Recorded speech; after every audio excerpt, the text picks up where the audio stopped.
¿Qué tal? Bienvenidos al canal Lumencast. Hoy vamos a meternos de lleno en la increíble y caótica historia de la Primera Cruzada. Este no fue un conflicto cualquiera, fue un verdadero choque de imperios, una prueba de fe que literalmente cambió el mundo para siempre.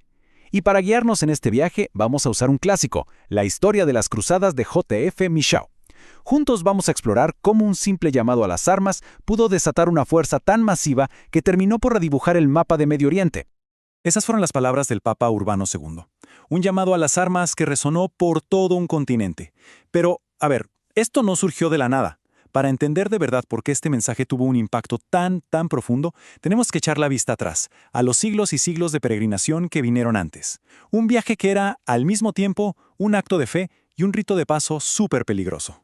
Durante generaciones, tanto para reyes como para campesinos, visitar los lugares sagrados en Jerusalén era el acto máximo de devoción cristiana. Y ojo, no era un viaje turístico, para nada. Era un camino durísimo de penitencia, de fe y de búsqueda de la salvación en la misma tierra donde Cristo había caminado. Como podemos ver aquí, el asunto de la peregrinación cambió. Y vaya que cambió. En el siglo IV era un viaje que se fomentaba, se construían iglesias, todo bien. Luego, bajo califas como Harún al-Rashid, había una coexistencia bastante estable. Pero para el siglo XI todo se complica con la llegada de los turcos selyúcidas. Ahí empezó una nueva era de hostilidad, y las historias de peregrinos maltratados, robados e incluso asesinados empezaron a llegar a Europa, sembrando las semillas de lo que estaba por venir. Y toda esa crisis que se estaba cocinando en Oriente encontró su voz. Pero no en un rey, sino en dos figuras muy diferentes que juntas iban a prender la mecha de todo el movimiento. El primero fue Pedro el Ermitaño. Hay que imaginarse a este tipo, un predicador con un carisma increíble que acaba de volver de una peregrinación que casi le cuesta la vida. Con fuego en los ojos, describía el sufrimiento de los cristianos. Para la gente común, que a lo mejor nunca había visto a un obispo, este hombre no era un simple cura, era un mensajero directo de Dios. Pero claro, el fervor popular necesita dirección, necesita legitimidad. Y ahí es donde entra el poder institucional del Papa Urbano II. En el Concilio de Clermont, en 1095, dio uno de los discursos más importantes de la historia. Y fue muy inteligente, porque no solo habló de fe, también habló de tierra y de gloria, un mensaje que encendió la imaginación de toda la clase guerrera de Europa.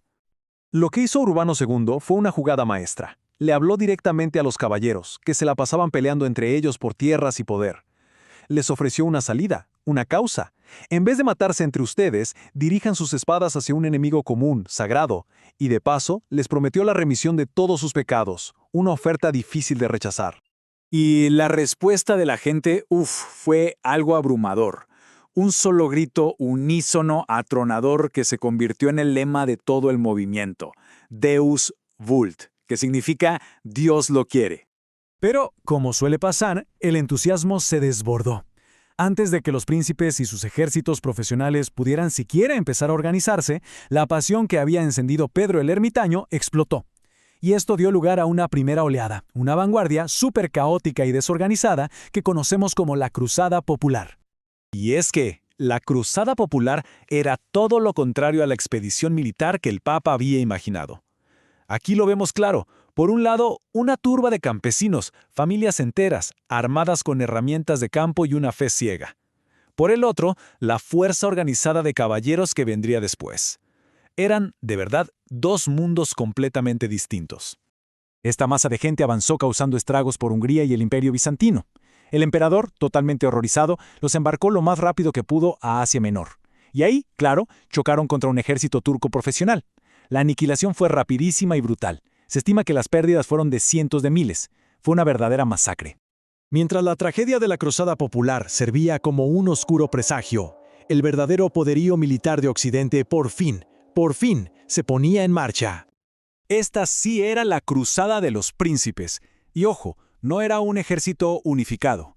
Era más bien una colección de señores feudales superpoderosos que muchas veces eran rivales entre sí, como Godofredo de Bouillon y Bohemundo de Tarento. Cada uno con su propio ejército, todos dirigiéndose a un mismo punto, Constantinopla, la puerta de entrada a Oriente. El camino fue una pesadilla, y no solo por los enemigos, sino por el propio terreno. En las montañas de Anatolia, los caballeros tuvieron que bajarse de sus caballos y ver cómo sus preciosos animales de guerra se despeñaban por los precipicios. un desastre logístico y sobre todo moral. Los que escribían las crónicas le dieron a este tramo del viaje un nombre que lo dice todo: la montaña del diablo. Y sin embargo, contra todo pronóstico, siguieron adelante. Consiguieron victorias clave en Nicea y Dorileia, demostrando que esta fuerza, a diferencia de la Cruzada Popular, era una amenaza militar letal de verdad. Pero si pensaban que ya habían visto lo peor, estaban muy equivocados. Su prueba más grande todavía estaba por llegar. Y no en un campo de batalla abierto, sino frente a las murallas de la antigua y poderosísima ciudad de Antioquía, una fortaleza que se consideraba imposible de tomar. El asedio de Antioquía se convirtió en un punto muerto, un desgaste agotador que duró 8 largos y brutales meses. El invierno, el hambre, las enfermedades, todo se juntó para llevar al ejército cruzado al borde del colapso total. La situación era indescriptible. El hambre y las enfermedades estaban por todas partes, hasta el punto de que los hombres comían lo que fuera para poder sobrevivir. La moral estaba por los suelos, tanto que incluso Pedro el ermitaño, el que había ayudado a empezar todo, intentó desertar. Lo atraparon y lo trajeron de vuelta, avergonzado. A ver, pensemos en la situación. Estaban atrapados fuera de los muros. Sus propias filas estaban diezmadas por el hambre y, para colmo, un ejército turco gigantesco venía en camino para aplastarlos. Parecía que la expedición estaba condenada. O sea, ¿era este el final del camino? Y de repente, cuando todo parecía perdido, la esperanza llegó de la forma más inesperada: una traición. Un guardia armenio dentro de la ciudad, un tal Firuz, se puso de acuerdo con Bohemundo para ayudarlos a escalar una torre. En la oscuridad de la noche, los cruzados entraron y abrieron las puertas. Habían tomado la ciudad. Pero la alegría duró poco, porque justo en ese momento llegó el ejército turco de auxilio y los atrapó a ellos dentro de la ciudad que acababan de capturar. Una ironía terrible.